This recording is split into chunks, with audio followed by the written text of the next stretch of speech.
আজিৰ যি অধিৱেশন বা এইবাৰৰ বিধানসভাৰ প্ৰথমটো প্ৰশ্নতে অসম চৰকাৰৰ প্ৰকৃত অৰ্থনৈতিক অৱস্থাটো উন্মুক্ত হৈ গৈছে।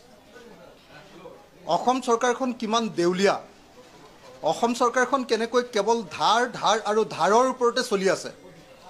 আজি মাত্ৰ এটা প্ৰশ্নতে এই প্ৰশ্নটোৰ উত্তৰ ওলাই গৈছে আৰু এই প্ৰশ্নটোৰ উত্তৰ ওলাই যোৱাৰ কাৰণে আজি বিত্তমন্ত্ৰীগৰাকীক সাংঘাতিক ধৰণে ৰেষ্টলেছ অধৈৰ্য হোৱা দেখিবলৈ পোৱা গ'ল আৰু মোক ব্যক্তিগত আক্ৰমণ কৰাও দেখিবলৈ পোৱা গ'ল।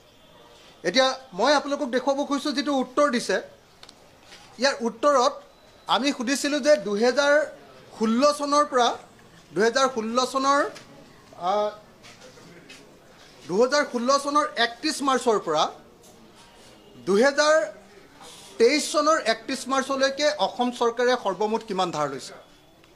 অৰ্থাৎ বিজেপি চৰকাৰৰ কাৰ্যকালত, দুটা কাৰ্যকালত সৰ্বানন্দ সোণোৱালৰ মুখ্যমন্ত্ৰিত্ব আৰু হিমন্ত বিশ্ব শৰ্মাৰ মুখ্যমন্ত্ৰিত্ব, এই দুটা কাৰ্যকালৰ এই শেষৰ বছৰটোক বাদ দি দেই 31 মাৰ্চ 2023 চন পৰ্যন্ত সৰ্বমুঠ ধাৰ লৈছে 1,09,071.22 কোটি টকা। 1,09,000 কোটি টকাৰ ধাৰ লৈছে মাত্ৰ 7টা বছৰৰ ভিতৰত। 1,09,000 কোটি টকাৰ ধাৰ লৈছে মাত্ৰ 7টা বছৰৰ ভিতৰত।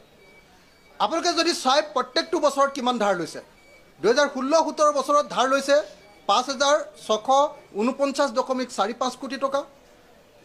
17-18 বৰ্ষত ধাৰ লৈছে 10,476.20 কোটি টকা। 18-19 বৰ্ষত ধাৰ লৈছে 14,003.87 কোটি টকা। 19-20 বৰ্ষত ধাৰ লৈছে 16,634.53 কোটি টকা। 20-21 বৰ্ষত ধাৰ লৈছে 19,256.59 কোটি টকা।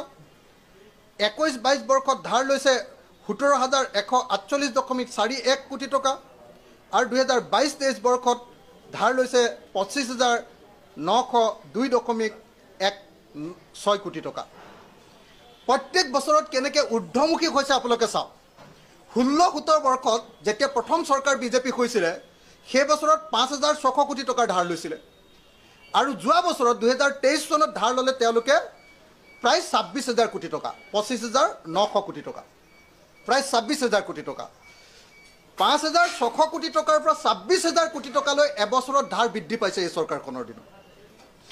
আৰু যদি লক্ষ্য কৰে আপুনি যে 7 বছৰ তেওঁলোকৰ ধাৰ 1,09,071 কোটি টকা আৰু কেৱল হিমন্ত বিশ্ব শৰ্মা চৰকাৰৰ মাত্ৰ 2টা বছৰৰ কাৰ্যকালত ধাৰ লৈছে 43,050.57 কোটি টকা। এতিয়া 23 চনৰ 1 এপ্ৰিলৰ পৰা এতিয়া 24 চনলৈকে এই হিচাপটো ইয়াত দিয়া নাই দেই। আমি সুধিছিলোঁ, এতিয়ালৈকে ক'লে যে এই হিচাপটো এতিয়ালৈকে হোৱা নাই, গতিকে ইয়াত দিব পৰা নহ'ব।